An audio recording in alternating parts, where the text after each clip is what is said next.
In today's super raw episode of the podcast, I'm going to talk about what to do when you're stuck. Now, if you're taking value from these raw episodes, please share them with a friend. Please leave us a 5-star review on the Apple Podcast or Spotify, and also subscribe on YouTube. Now, what should you do when you're stuck? Now, one of the big things most people don't do is they look at trying to fix the wrong problem. Now, what you actually have to do is identify the root cause of the issue. Now, in most cases, this isn't actually what you think it is. And I'll give a very open and honest example of this. Someone who was managing our sales team messaged me being, we need more traffic, we need more leads. I was like, dude, we're fucking hammering in ads and we're hammering in traffic like crazy. I was like, we don't need more traffic. And the reason we weren't booking the calls we were supposed to be doing is because one of our setters wasn't doing the volume he was supposed to be doing. He subsequently got removed, but this is an example in terms of the problem that we thought we had wasn't the real problem. And this is where your job in your business is to go digging up the dead bodies. Go find the uncomfortable shit you don't want to deal with. Have the uncomfortable conversation. Get rid of the person who's not performing. Because the quickest way you do not grow your business is by having average people. If you want to be successful, the quickest way to not do that is to have unsuccessful people who are poor standards. And if you think about introverted thinking, so what would make my business really shit, really difficult to run, incredibly stressful, and I'd hate it? I'd have people who aren't dependable, I'd have people I don't trust, people I just don't generally like and aren't a cultural fit, people who don't like money, people who aren't good at sales, people who aren't good at jobs. So what do you want? Probably the opposite of all of those things. And that's essentially what you want to be looking for in terms of your employees. And I'd actually say the two most important things are dependability and trust, because your team members are also going to be working online. And when a business also has some type of scale, the big issue a lot of the time is actually from an operational front. It's something internally in the team or also the founder. They have a skill deficiency or potentially a limiting belief that this won't work for me. And the reality is, this is where one of the quickest ways to then grow is you actually just need to get an external perspective to someone to be like, you just need to spend more on your fucking ads. And I can give that example of like plenty of clients I've spoken to and their ads are actually pretty profitable. And I'm like, dude, you just need to spend more. They spend more, their business doubles, and they make twice as much money. So you have to look at the numbers. And when you've looked at a lot of businesses, you looked at a lot of data, it's very clear in terms of what's working and what's not.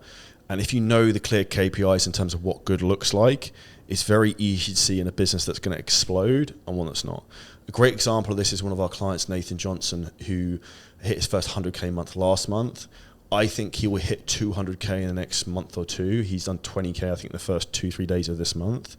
And an example of why that's going to happen is he's meticulous in terms of actually just doing what he's fucking supposed to do. He's very keen on data, and he's very ruthless with his team. Those are really the core dependencies which actually push you forwards, because he can identify why he's stuck because he has the data, he looks at the numbers, he puts his brain in and he thinks.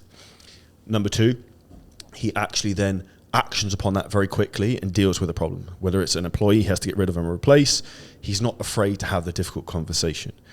And one of the reasons your business probably sucks right now is because you suck. You're not getting rid of the team member you're supposed to. You're giving them too much rope. You've been training someone for 6 months hoping they'll get better. If they've not improved in this time frame, the reality is they will not get better. You are just wasting your time and your energy. The definition of intelligence and coachability is, if I teach you something and I'm say this on a sales call tomorrow, you have to ask the partner's name and the kid's name, and they do it, that's a form of intelligence, because you learned the thing I told you to do and then you did it. So you're also coachable. If you have team members you tell to do something and it doesn't happen, and it doesn't happen consistently, that is not someone who you can push to have a really successful business. And this is where you need to have the difficult conversation to either replace that employee or tell them very directly, this happens or you don't have a job. And that's how it is. And that's how people succeed or don't succeed. And even if you look at, say, a company like Amazon has been phenomenally successful and has a real moat around itself as a business, but it tends to burn out employees because they push them super hard. But they push people super hard, which is why their business is successful. So you also have to understand there's going to be an element in terms of a lifespan of maybe employees, and an employee that might get you to 50K a month is probably not someone who's going to get you to 500K a month. But with that in mind, you also have to be open to embracing change.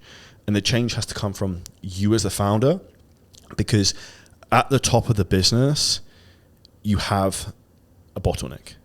And the bottleneck is you. And that's where it's your skill set, your limiting beliefs, because your ability to push and grow a business will be the defining factor in terms of how big it can go. Because no one is going to be better than you in your business or going to have a bigger ambition or want it more.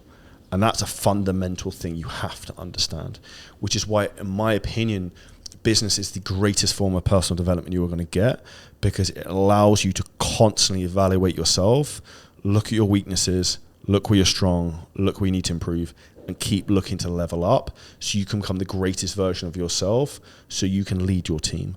And when you look at leading your team, the bigger your team gets, the more your influence gets diluted.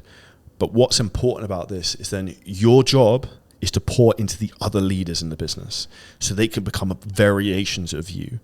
But this also means that you have to know what good looks like. Because if you set the highest standard in the business, but your standard and skill set is poor, then everyone is going to be a poor version of a poor person.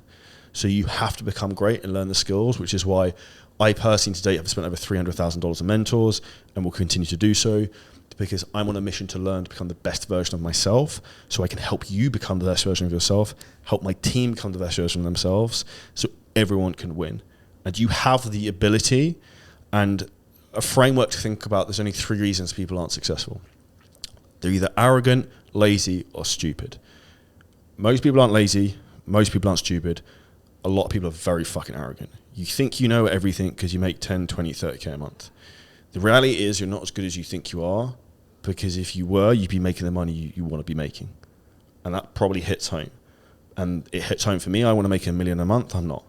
So I have a skill deficiency, which is why I need to keep learning and also understand that with business as it grows, it's a marathon, not a sprint.